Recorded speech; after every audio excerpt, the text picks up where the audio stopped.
بسم الله الرحمن الرحيم.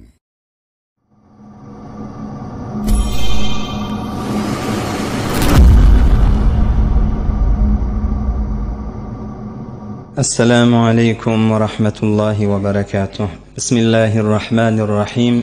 الحمد لله رب العالمين، وأفضل الصلاة وأتم التسليم على سيد المرسلين محمد المبعوث رحمة للعالمين، وعلى آله وصحبه أجمعين، وعلى من اتبعهم بإحسان إلى يوم الدين.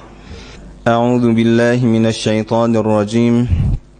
محمد رسول الله والذين معه أشداء على الكفار رحماء بينهم تراهم ركعا سجدا يبتغون فضلا من الله ورضوانا سيماهم في وجوههم من أثر السجود ذلك مثلهم في التوراة ومثلهم في الإنجيل كزرع أخرج شطأه فآزره فاستغلظ فاستوى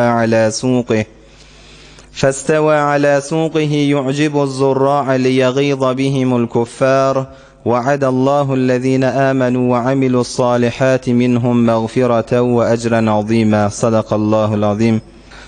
Hürmetli muhterem ustadlar, dil doğalı, hacd edile yaşlılarımız, yüreği nur iman bilen dolu yaş dostlarım, Huday tebarek ve teala hemmenizin etyen taat ibadatlarınızı dergahına kaldıryan kollarınızı, açyan ellerinizi öz fazl ve kerem bilen kabul etsin. Huday tebarek ve teala emniyeti, can sağlığı başımızdan ayırmasın. Huday tebarek ve teala nıgmat bolşuluğu başımızdan ayırmasın. Allah daştan yakinden gelip derseniz adımlarınızı Allah'ın yoluna adılan hicret adımlardan saysın inşallah. Hazreti Ebu Bekir Siddiq radıyallahu anh siretinin içinde, hayat Ebu Bekir Siddiq'in içinde gezbiyoruz, içindeki dersler bilen tarihin sefelerini yalfılladık koyun ashab-ı kiramın gurrunları. Ashab-ı kiramla şu duruşu bizlere ders veriyor. Şerafeti, ciddiyeti, ihlası, cihadi, daveti, Hudayın yolunu sabit durmaklığı ders veriyen tarihin sefelerini yalfılladık koyun insanlığın gurrunu Müslüman doğullu. Resulullah aleyhissalatu vesselam ettiye nahnu ummetun ummiyye, biz bir savadi yok, okuyup bilmeyen bir ummet diye Peygamberimiz aleyhissalatu vesselam. La nektub, yazıp başar mı yasiptir? Ve la nehtesib, hesap da başar mı yasiptir? Resulullah aleyhisselam iftihar bilen aytyamıştık. Näme özü mucize boldu. Okuyup bilmeyen, yazıp bilmeyen bir peygamber, bir ummi peygamber, biz bir ümmeti ki hesap da bilmeyes, yazıp da bilmeyes diyemiştik Resulullah aleyhisselam. Ama Kur'an'ı getiren kitabı mucize bol kıyamete çellim durmalı. Şu Resulullah aleyhisselamın yanındaki ashab-ı kiramla var. Bir toforlar varmıştık, birden yüzeçellim adet, 1, 2, 3 yüzeçellim tanap bilmeyen sahabalar varmıştık. Yani birden yüzeçellim tanap bilmeyen sahabalar varmıştık. Ama fakat Resulullah aleyhissalatu vesselam'ı sahaba olup, Resulullah aleyhisselam'ın didarına müşerref olan zonla, Hazreti Cüneyd-i Bagdadi yali, Uveys-i Qarani yali, Bayezid-i Bestami yali, onun basan yerine de yetmeye. Näme Resulullah aleyhisselam bilen oturuşan sonla. Ama biz sahabalar şu duruşu bizlere dersi veriyerler. Näme ihlası, ciddiyeti, cihat, Hudayın yolunda cihad etmekligi. Şol sahabaların inki ulusi behterini olan Hazreti Ebu Bekir Siddiq radıyallahu anh, hatta meşakkatte, gıyınçılıkta, dinin sırayım gıyınçılık çekenine Resulullah aleyhisselam'dan sonra şu ümmeti inki saxti çeken dinden sırayım Ebu Bekir Siddiq diye. Ebu Bekir Siddiq'in hayat siretinin içinde mümin Müslüman doğullu. Ol Hazreti Ebu Bekir Siddiq'i ki nağat İslam'ı yayratmadan sırayım, dini yayratmadan sırayım ihlas et ya. Adam nemek ihlas etse, neme bernamasında olsa, nemek bağveri olsa, Hudaydan çi dini kısmet bolsun, çi dünyevi kısmet bolsun. Huday Teala beriye Müslüman doğullu. Ançe merdan ra risanet bemurad, etiqad ya da Hazreti Mevlana. Ançe merdan ra risanet bemurad, etiqad. Bir merd adamlar var, büyük hedeflere yeten bolsa, birli da bir baveri var da, etiqadı var. Şonu men tutarın, şonu aların, şona yeterin. Şilişi başararın, şiliş men elimden gelir. Şona dayav duruptur ki yetiptir da. Hazreti Ebu Bekir Siddiq de bin içindeki bir dersleri görün Müslüman doğullu. Resulullah Aleyhisselam'e täze Müslüman bolan deslap Ebu Bekir Siddiq imme esirle geçiye, nesille geçiye Ebu Bekir Siddiq sebep bolya İslam'ın yayıramaklığına, dinin yayıramaklığına. Dini kısmet, dünyevi kısmette sen Hudaydan isleten Allah beriyaha ahlasını vara Müslüman doğullu. Bu Hazreti Davud ala nebina ve aleyhissalatu vesselam'ın zamanında bir adam olmalı, Hudaydan mal mülk isleyen olmalı. Mıdam doğasında Hudaya maňa bir hesapça yerden maňa bir mal verdi ýakydan ýaňky dilek edýän. Oňa maňa aýdypdyrlar sen ýöne doga edip duň izinni de bolla diýipdirler. Ay Hudaý maňa berer diýip näçe ýyllar adamlaryň arasynda ay bidim adamjy doga edip ýör diýip tanylypdyr ýaňky adam. Bir gün öýüne doga edip duran wagtynda aňardan bir gyýçyk bolýar, bir ulokon bir sygyr myň haýatyna giripdir. Bu adamda şol doga edip ýören Hudaýa maňa bir ýerden mal ýesin diýip duran adam haýatyna giren maly eýýäm aňarsyna wähne geçäkidan tanap bilen daqakydan haýatyny saklapdyr. Aňardan sygyryň eýesi gelipdir. Ol men sygyrymy aljak bolýar, bu adam da ýö men haýatyma girdi, malyň bolmar. Ey baba men sygyrym, sen haýatyňa giren bilen senki boljakmy? Boşanyp gaýtdy. Ýok, sene men bermeýär ýankyny. Davud peýgambere bar ýerle, dawaly walakadany. Gurrun aýtdy, meňe malym boşandy, şol adamyň haýatyna girdi. Bidinni maňa maly berjek diýip saklapdy, biziň aramyzda dawan şöz. Hazreti Davud ala nebina ve aleyhissalatu vesselam şu hikayet Hazreti Mevlana Mesnevi'de getiriyor. Hazreti Davud şu tadı bunlara hüküm kesmenler. Bir mihraba girakadan bir Hudaý bilen irtibata girip Hazreti Davud oturuyor. Näçe wagt soňra Hazreti Davud hüküm bilen arasynda kesipdir. Malyň eýesi sen malyň ýok diýipdir. Haýatyna giren adamyň kuwalya sygyr diýipdir. Amma her kim ol sygyryň eýesiniň özlady bir näzire boldy, sen näzire hökmetýän, bir ýerniň haýatyna giren bilen şonky boljakmy? Şähriň içinde, owaň içinde milletiň arasynda şahawary ýaýradypdyr. Davud peýgamber bolmakly bilen nada hökmi dowur kesen akdyp. Adamly Davud peýgamber barada zihirler bir form bolupdyr. Bine görnüp duran malyň eýesine hökmetmäni oňa hökm kesdi. Bir şeýle gurrun bolýar, her bir adam muny eşitýär. Adamlaryň arasynda şi ýaý bolandan soňra, ýaýrandan soňra Hazreti Davud sirrini aşşak bolupdyr. Görüň bir näçe wagt Hudaýdan dilep da maňa mal ver diýip oňa öz halaljak mallarymyş, öz eýesine öwrülip gelmeli wagty bolupdyr.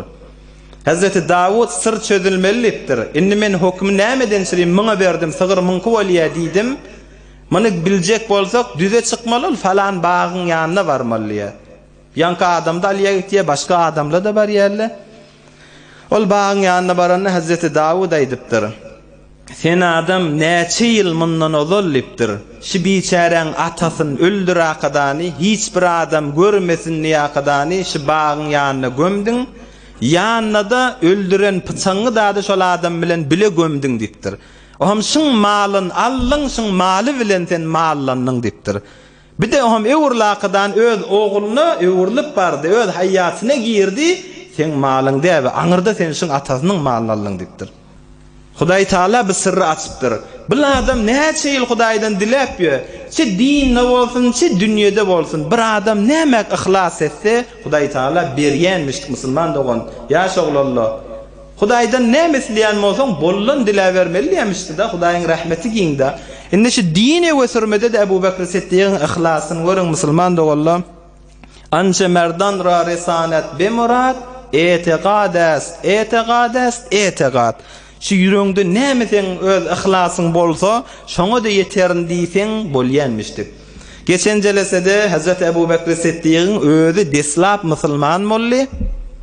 Özü musulman bolan wagtynda Resulullah aleyhissalatu vesselam başga sahabalaryň arasynda Ebu Bekir Siddiq Her kim bir İslam aydamda çekinse Ebu Bekir Siddiq çekinmedi yakadani Ebu Bekir Siddiq'in makamını başka sahabalan yanına Resulullah Aleyhisselam şeyle kaldırıptı.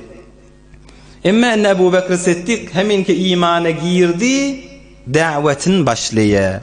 Şu İslam dininin yayramaklarına sebep olan Hazreti Ebu Bekir Siddiq radıyallahu anh. Önce bir adab-ı davet. Hacı edele, bir mescitte adan çekiyerle, imam moliyerle, bir edepler var da, mesela davetin bir edepleri var. Ebu Bekir Siddiq evunna hadir bir İslam, Müslümansılık Hudayı bilmeyenler Hudayı çağıracak bolupdu da. Her bir zadın edebi var. Biz de dine davet edecek bolamızda Resulullah Aleyhisselam'ın ahlakı, sahabaların ahlakı bilen dine çağırmalıdır. Anardan bir yaş oğlan mescide geliyor, onun yüzünden asalakadanı gitye da fakir. Ne 3 yıl geçiptir, 5 yıl geçiptir gelip bilenak. Ay barsan falanın kefi var. Bizim dinimizde davet etmenin yolu terbiyeti olmalı, diktatori olmalı. Anar taraf utandırmalı. Ya ona sen cemin arasında bir zatlar aydakadan yok. Beysen sen gaytam dinden kaçmana sebep bolyan. Mescitten gelinenak, görünenak, görsen bir zat deyiptir. Yo bir edep, davetin edebinden de Müslüman doğulla. Hazreti Muaviye ibn Hakem diyen sahaba itiye Resulullah Aleyhisselam'ın ahlakını görün davet etmede. Namaz okuyup duran vaktimizde Resulullah Aleyhisselam biz bilen namaz okuyup tuttu. Namaz okuyup durulun arasında bir vakt asgırdı. Oha men de bana yerhamukallah deydim namazın içinde. Döwürümdäkile bir formrak görýärli. Men de bulara garşy yine bakakadan başga bir zatlar deydim. Ay ahir sahabalar etdi men kepläp duranım gören wagtlaryny elleri bilen buutlaryna gurmana durdy şeýtdir. Hey bir namazda duň diýakadan şoňa maňa düşündirdiler. Men de billim bula maňa kepleme namazyň içinde duň diýip aýdyp duruldy diýakadan oturdum. Indi namazdan boşamyzda men özüm Resulullah Aleyhisselam men yalňyşyma namazyň içinde keplärligime näme diýerkä diýip hi gözleşdüm. Resulullah Aleyhisselam namazdan boşady, fakat aýdan zady ýeňiljek. Ne maňa gaharlanny, ne maňa biderek zady aýtdy Peygamberimiz Aleyhisselam. Biziň bir namazymyz içinde fakat tesbih vardır, tekbir vardır, qiraat-ı Kur'an vardır. Adamlaryň kelamyndan zat içinde bolmalylar diýdi. Fakat şey. Edep taşı. Ha bir oğlancık gelipdir mescide bir gıygırıptır, gülüptür, degme gıygırsın, degme gülsün. Ona bir zatlar değil ya biçarenini bir gözlemer yal etmek ol Müslümançılık edebinden dedir. Mümin Müslüman da olla. Ve her hal Hazreti Ebu Bekir Siddiq radıyallahu anh öyle Müslüman bollu mu? Kefi yürüyen yoldaşları varmıştır. Bir eşraflardan, o da her gaýsy bir taifadan, bir uluraqlary Hazreti Ebu Bekir Siddiq İslam'a indi çağırmana başlaýar. Deslap Hazreti Ebu Bekir Siddiq'in özü Müslüman boldy da, inni İslam'a nefer ýüşürjek.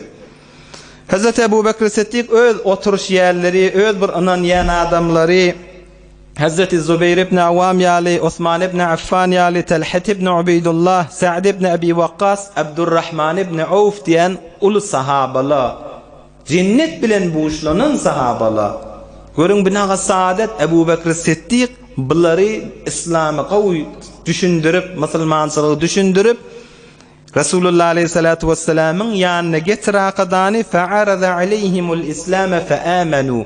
Resulullah Aleyhissalam'ın huzuruna getiraqadany bularda Müslüman etipdir. Inni İslam'ın teýdatlary Müslümanlyğa artyp barýardy. Hazreti Zübeyir ibn Awami, Osman ibn Affan, Talhat ibn Ubeydullah, Sa'd ibn Abi Waqqas, Abdurrahman ibn Awf'y alyp gelip Resulullah Aleyhissalam'ın ýanyna Müslüman etipdir. Bular getirenden soňra ýene Ebu Bekir Siddiq başlaýar. Osman ibn Maz'un, Ebu Ubeyde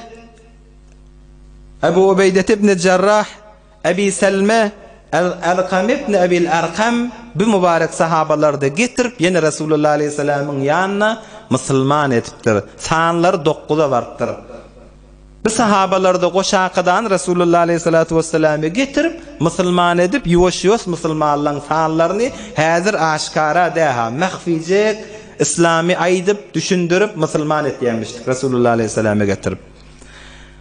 Müslüman dogolla, yaş dostlar. Müslümançylykda yani şaha, hayri islemek.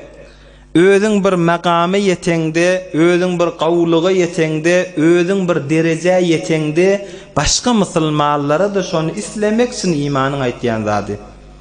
Hazreti Ebu Bekir Siddiq özü bir derejä ýetdi da, bir islamy ýetdi, bir gawlugy ýetdi, bir gönenme ýetdi, inni halky da şoňa ýetirjek bolýar.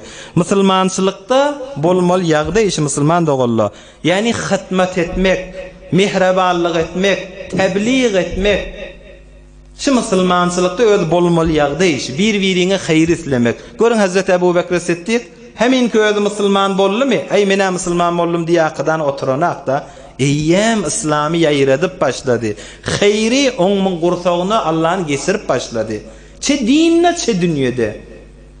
Musulmançylyk aýtýan zady şi, yani hytmat etmek, elinden gelýän zady. Hazreti Bahattin Nakşbendi ýaly Kuddise sirruh evliyalı insanlara halqı hytmat etmege dursun ha. Ýöne bir itbada, bir innamy goturup bolsa, şoňa ýag salakadany, şoňa hytmat etýänmişdikler.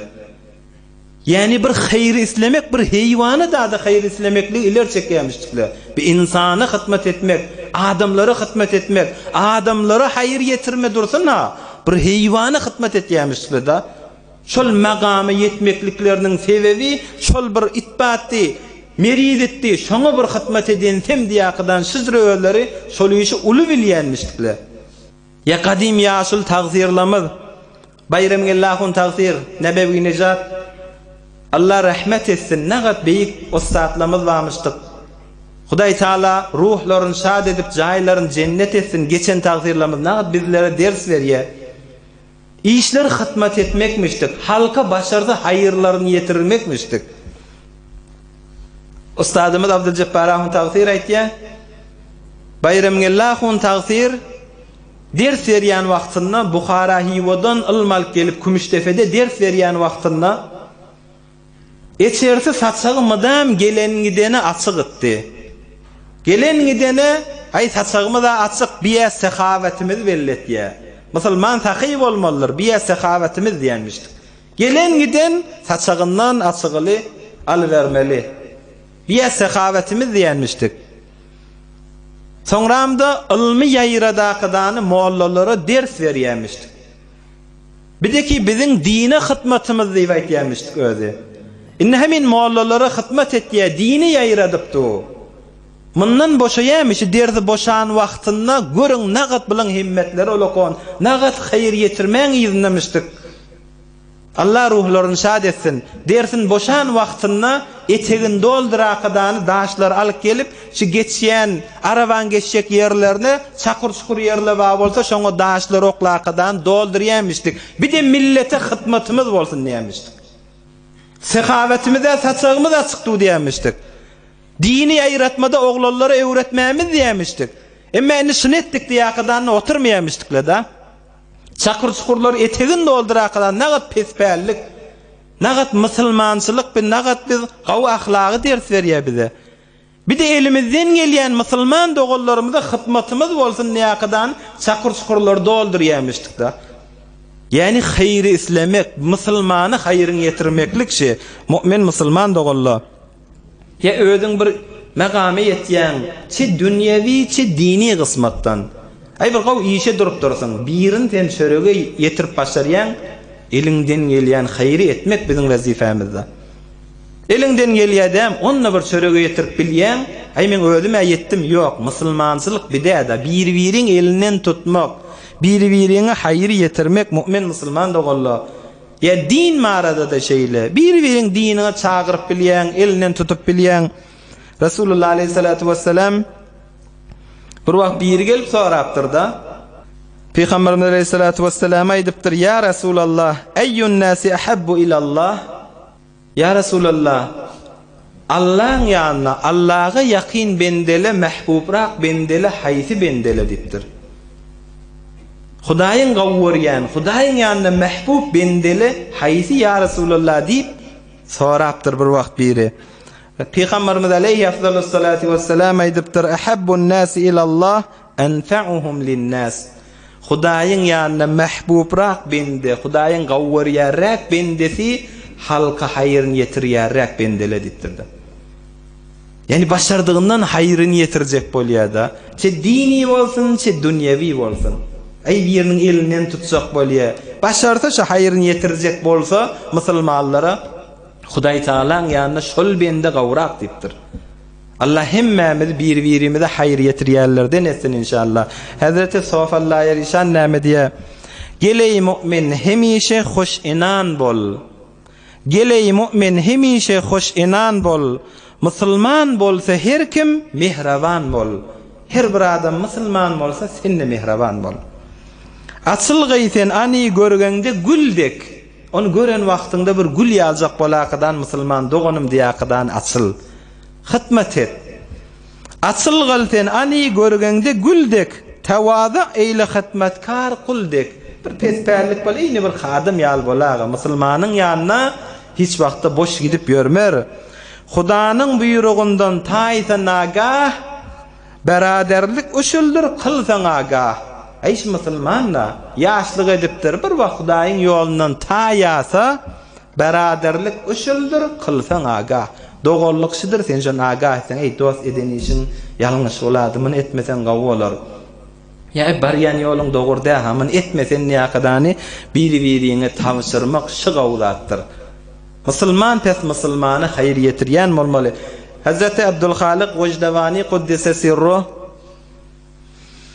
Naqşbendi pirliň başy bir wagt ders berip duranna, ýani şagirdler bilen oturan wagtynda bir näçe ýaş oglalla bir kapdalla bir şuluk edip bir eziyet berip bir gıýçykly walakydany gülüşip ha ha hay wa hay mızahym bolup duranna, bulady hemmesi dersde oturan.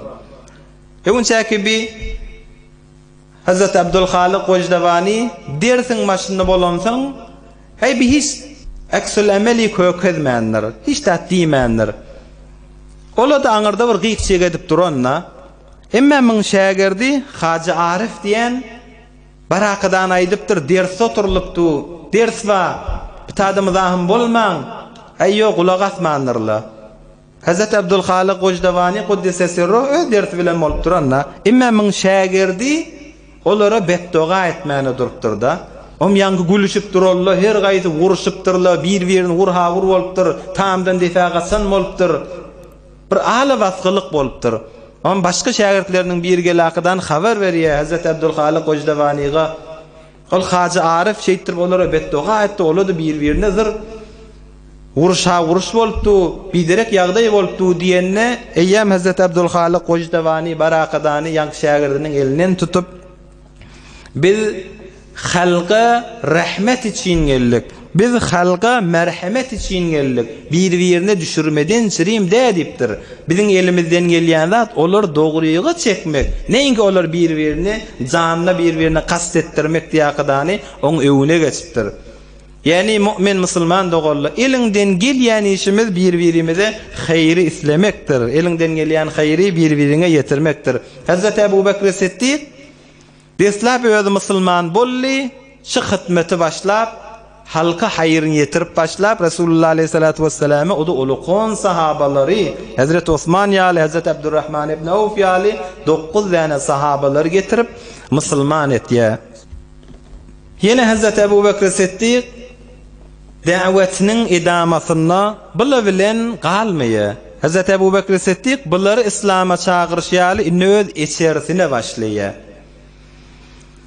Öz hanawadaty zinanalaryny musulman etip başlaýar. Hemme hanawadaty inşallah işdi aýdar, näçe zinanasy we näçe oglan uşaklary barmyşdyk. Hazrat Abu Bakr Siddiq hemmesini İslam'a çağırıp musulman edipdir. Meger Hazrat Abu Bakr Siddiq'in olaqan ogly Abdurrahman ibn Abi Bakr, Hazrat Abdurrahman Sulh-i Hudaybiye'de Hudaybiye günde musulman bolýar, bir gizrak musulman bolupdyr. Mundan başgalaryn Hazrat Abu Bakr Siddiq hanawadasyny nada İslam'a çekýär. Hazrat Abdurrahman deslapky ogly, uly ogly Kän jeňlerde öz atasynyň mugabeline, İslamyň mugabeline de duraqydan jeň edipdir. Hatta Bedir jeňde da öz aýdypdyr, soňra musulman bolandan soňra Hazrat Ebu Bekr Siddiqy "Laqad ahdafta li yawma Bedrin" Sen Bedir gününde meni öldürecek boldun ha diýipdir Hazrat Ebu Bekr Siddiqy uly ogly Abdurrahman diýen ogly. "Fansaraftu ank" Men senden ewurlim, seni öldürmedim ha diýipdir atasyna Hazrat Ebu Bekr Siddiqy ogly aýtýarda. Kafirlaň sefinde bolýarda jeňde Bedir jeňinde. Sen meni hedef etdiň, emma men senden ewurlim ha, öldürmedim ha diýipdir Hazrat Ebu Bekr Siddiqy. Hazrat Ebu Bekr Siddiqy aýdypdyr, eger sen maňa gelen bolsadyň, men gaşym çitmerdim diýipdir da. Yani sen şu kafirlik bilen maňa gelen bolsadyň, men gaşym çitmerdim, meni ewurilmerdim diýipdir. Qur'an-ı Kerim'iň aýtýanna "Eşiddâ'u alel kuffâri ruhamâ'u beynehum" Kafirlara nisbet musulmanly sahabaly beter şedid etdiler. Hatta öz ogly bolsa da, balasy bolsa da köfrüň içinde bolanda gör, men sana gaşym da çitmerdim diýipdir. Emma ruhamâ'u beynehum İslam'a girdi doğanna her gaýsy bir taýfadan, her gaýsy bir owadan bolsa da bir-birine beter rahimlimişdir sahabalar. Resulullah aleyhisselam aýtdy: "Erhamu ummeti bi ummeti Ebu Bekr." Men ummatyma inki rahimrek Ebu Bekr Siddiq. Emma imanlylary rahimli bolupdyr da. Öz ogly imanly bolmansaň men sana hiç wagt rahmet etmerdim diýip Hazrat Ebu Bekr Siddiq we her hal öz oloqan ogly giç musulman bolýarda. Indi öz hanawadasyna da imany sally. Bir öýle we behterin öýle bolýarda. Hazrat Ebu Bekr Siddiq'a şu wagtda gurrun edilýänmişdik sahabalaň arasynda. Bir öýle we imanyň öýi, bir öýle we nifagyň öýi. Ebu Bekr Siddiq'in öýi imandan doly öý diýilýänmişdik. Yani bir oloqan gurrun şu mümin musulman dogalla. Bir öýle we behterin öý bolýar. Näme içinde iman bar, içinde Hudaý bar, içinde ina ata oğlan uşak bir-birine rahm ma, yaşullara ihtiram ma, silag va, hormat ba. Resulullah aleyhissalatu vesselam aýtdy: "Hayrul buyut beytun yukramu fihi yetim." Behterin öýle wada, nagat öýle içinde iman ýörüsi behterin öý bolýar. İhtiram ýörüsi behterin öý bolýar. Erhili bir-birine ihtiram goýsa behterin öý şo. Resulullah aleyhissalam aýtdy: "Behterin öýle bir öýi ki içinde yetim ma bolsa, şu yetim de filanýan bolsa behterin öý. Bir öýi ki içinde yetim ma filanýa, bir öýi ki içinde ýaşul ata we ene we filanýa, bir öýi ki zinany adamsyna ihtiram goýýa, filag etýä, bir öýi ki adamsy zinanasyna ihtiram etýä, behterin öý şular. Bir öýi ki oğlan uşagyny başlarsa Hudaýy bende daqydan bir enele we terbiýet berip oty. Ahlagyny öwredip oty, imany terbiýet berip oty. Jamiän görüp durmaklygy bilen oğul gyzynyň namazyna, Qur'anyna, ahlagyna wagt goýup oty. Behterin öý da şolar. Bir öýi ki enatagy fiilig edilýän bolsa şol behterin öý da. Resulullah aleyhissalatu vesselam ýaş oglanlar öýde ýaşuly ene ata wada Peygamberimiz aleyhissalatu vesselamyň mübarek sözü şi: "Ýaşulyňyz ba, aý bumat olaň fikirleri biziň fikrimiz bilen okuymaýa. Olaň fikirleri bumatkyga jogap bermeýe. Ola bir zat diýe terzi fikirleri gadimi diýakadany enatan ınjytmaýly. Enatan ınjytmaýly. Eneň hormat etmek, ataň hormat etmek adamyň jennete girmekligine sebep ha. Geçen haftada aýtdyk. Hudaýyň ýollary ken adam jennete barmany, Hudaýyň rahmetine barmany. Hudaýyň ýollary ken biri öýdäki ba ýaşul eneň mada, dil dogalymydan şoňa ihtiram etmek, gowlyk etmek sen jennete girmäňe sebepdir. Resulullah aleyhissalatu vesselam aýtdy: "Dakhaltul cennete fesemi'tu fiha qira'a." Jennete girdim diýär Resulullah aleyhissalam. Bir gece men jennete gidildi, jennete girdim. Cennetin içinde bir awdan ses eşitdim, bir Kur'an okuyupdu. Faqultu men hada? Men aýtdym, bu awdan ses gelýär, bu Kur'an okuyup duran cennetin içinde kim dedim? Bu awadan Qur'an okuyup duran kim diye akadan aytdım? Qalu Harisa ibn Nu'man.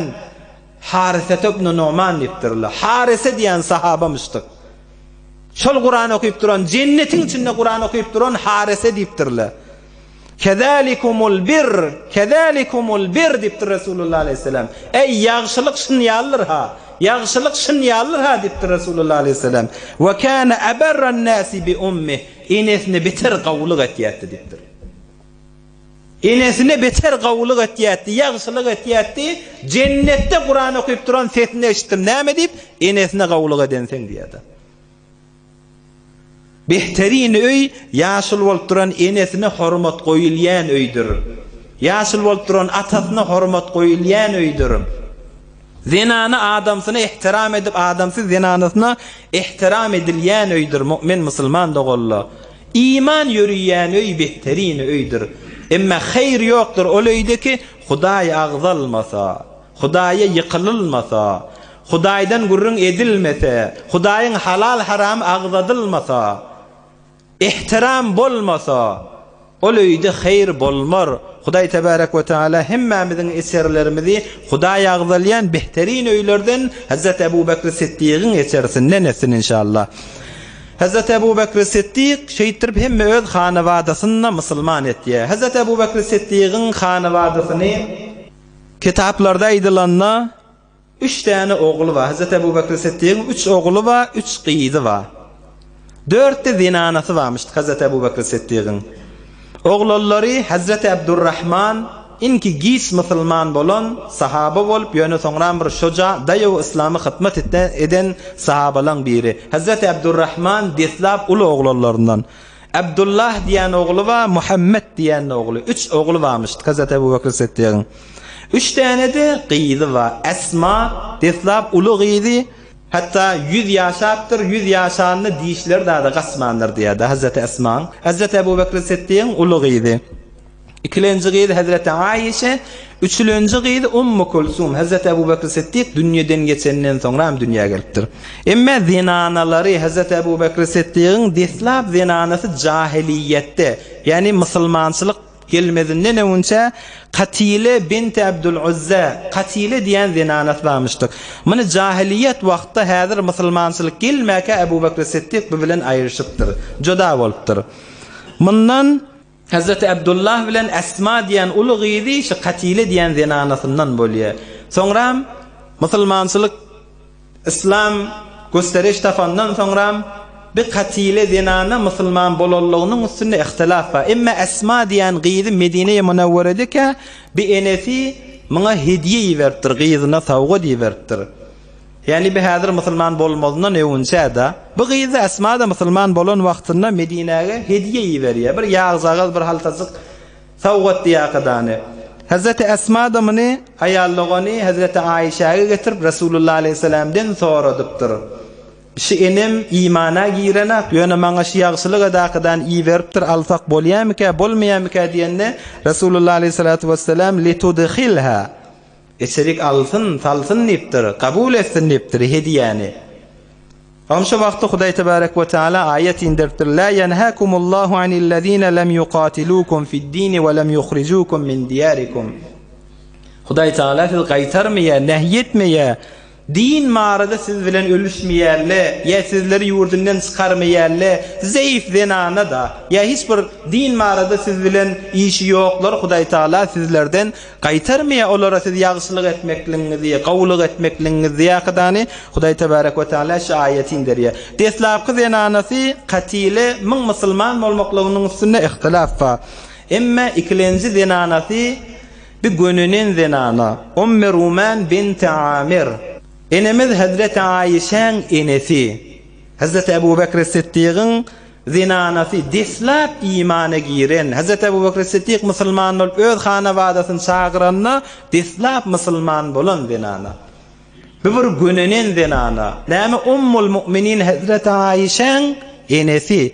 Oň üstüne behterine körekiniň gaýnesi bolan Resulullah aleyhissalatu vesselam'ın gaýnesi. Hazreti Ummu Ruman. Emma üçüncü zinanasy Esma diýilýär. Esma bint Umays Dördülenci zenanesi Habibe binti Harice. Bunu Medine-i Munawware'deki Hazreti Ebu Bekr Siddiq cüsläpdir. Enemiz Hazreti Aişa'ga Hazreti Ebu Bekr Siddiq vefat edecek wagtynda aýdypdyr, şu iki däne sen aýally gollaň diýipdir. Hazreti Aişa Esma ba diýipdir. Birde özüm iki däne diýäniň menden başgasy kim diýipdir. Onda aýdypdyr, men ýüregime goýully sen bir ballyň boljak, ol gyýyz oglan, siz ýaly gyýyz boljak, şo bilen üç bolýaňyz diýipdir. Aýdan ýaly Hazreti Ebu Bekr Siddiq dünýeden geçenden soňra Ummul Kulsum diýen gyýzy dünýäge gelýär. Enemiz Hazreti Aişe özü bilen bile haza dada ekdaqadani hac ettiripdir. Hazreti Ummul Kulsum radıyallahu anha. Hazreti Ebu Bekr Siddiq'in mübarek içerse kullen imana girdi. Ulemalar aýtýar, hiç bir musulmanlaryň arasynda şo wagtda sahabalaryň arasynda bir dört nesil bir-birine hem zaman Resulullah aleyhisselam'ın zamanında ba volaqadani imana giren yok meger Ebu Bekr Siddiq'in esertiyada. Yani hem gyýy tarapdan hem oğul tarapdan. Ebu Bekr Siddiq'in atası musulman bolly, özü musulman bolly. Gyýy Esma musulman bolly, Hazreti Esma da Abdullah diýen oğlu bolýar. Ebu Bekr Siddiq'in agtygda. Yani 4 nefer volaqadani hem zaman Resulullah aleyhisselam'a sahaba bolan Ebu Bekr Siddiq'den başga yok diýip aýdylýar. Hem de yine de Hazreti Ebu Bekr Siddiq başga sahabalardan saýlanýarlygy enesi, atası, oğulları bilen bile musulman bolan başka sahabalar yokmuştuk. Ebu Bekr Siddiq hem atası, hem enesi, hem özü, hem oğlu, hem ağıtıkları da musulman bol Resulullah aleyhissalatu vesselam'ın öz zamanına gören mübarek gününün bir imanı giren öy bolýar. Sahabalar aýtýarmyşdyklar, İman için öy va, nifaq için öy va. Ebu Bekr Siddiq'in öyi imanın esersi, imanın öyi diýip aýdylýarmyşdyk. Ebu Bekr Siddiq öz ýoldaşlaryny İslam'a çağırdy, hanawadasyny musulman etdi. Emma geljek jelesede teýdatlaryny artdyrakydany bimat habarsyz mahfiyana İslam'a çağırıp ýör. Emma geljek jelesede inşallah sanlar 38 nefere varan wagtynda inne İslami ýüze çykaryp başlajaklar. Emma şo taýda bir gyn ýagdaýla bolýar. Hazreti Ebu Bekr Siddiq'a bir gyn ýagdaýla başyna gelýär. İnşallah onu geljek jelesede içindäki dersleri bilen hyzmatyňyza ýetişdirer. Pes İslam'ın yayramaklığı dislap Hazreti Ebu Bekr Siddiq Resulullah aleyhisselam'dan musulman bolup ihlas etmekligi bilen başlaýar. Dis abgurun başlamyza aýtdyk. Hazreti Mevlana aýtýany, "Ança merdan ra risanet bi murad, etiqad." Nämäge ihlas etdi adam Hazreti Ebu Bekr Siddiq dini ýayratmagy ihlas etýär. Şol Hazreti Ebu Bekr Siddiq'in ihlasy bilen, zähmetleri bilen nagat ul sahabalar olanda her gaýsy nagat neferin musulman bolmaklygyna sebep bolýar. Hudaý tebarek we taala aýdan eşderlerden kabul etsin. Biz jelesede almal derslerimiz musulmançylykda bir-birine haýryň getirmek. Çe din gysmatdan, çe dünýä gysmatdan. Hazreti Ebu Bekr Siddiq imana girdi. Eýem öz haýryny ýetirip musulmanlyň elinden tutup başlady. Biz de başardığımızdan çe din gysmatda, çe dünýä gysmatda bir-birimiziň elinden tutmak wezifämizdir. Ikilenjekde Behterin öy içinde iman ba öydür. Behterin öy içinde Hudaý agdalyan öydür. Hazreti Ebu Bekr Siddiq'in eserti behterin eser diýakydany gurrun edilýärmişdik. Hudaý tebarek we taala hemmemizin eserlerimizi iman ýürüýän eserlerden etsin inşallah. Ihtiram ýürüýän eserlerden etsin. Hudaý taala nur dolu bolan eserlerden etsin inşallah. Hudaý tebarek we taala aýdan eşderlerden kabul etsin. Hudaý tebarek we taala hemmemizden razy bolsun. Her jelesede ýoldaşlaryňyzla ýatdan çykarmaň ömür forsat geçip barýar. Ýan klaslar başlajak diýdik. Inde ýem klasyň ortasyna ýetip barýar. Ýaş dostlar, gaýrat edin, himmet edin. Zaman geçip barýarda biz de gawlukda geçdik inşallah gönelmek şoň içinde bardyr. Suwlar durman akdy geçdi. Ebu Bekr Siddiq da aýtýar, sahabalar aýtýar, ýakan gurrunlar aýdylýar. Her gaýsy bir zaman bir dowr bolaqydan geçýär. Suwlar durman akdy geçdi. Quridi wagty geçdi. Neçe han, neçe sultan tahtlarını koydu geçti. Dünya bir penceredir, her gelen baktı geçti. Dünya bir pencere, bir forsat da. Şu forsati qawluklarda geçirse, qawlan arasında bolsak, inşallah hem din hem dünyamızın abadlığı şonda vardır. Hudaý tebarek ve teala din dünyamız abad etsin inşallah. Ötellen ruhsat bolar ýaly bir elham üç ihlas okuýberin.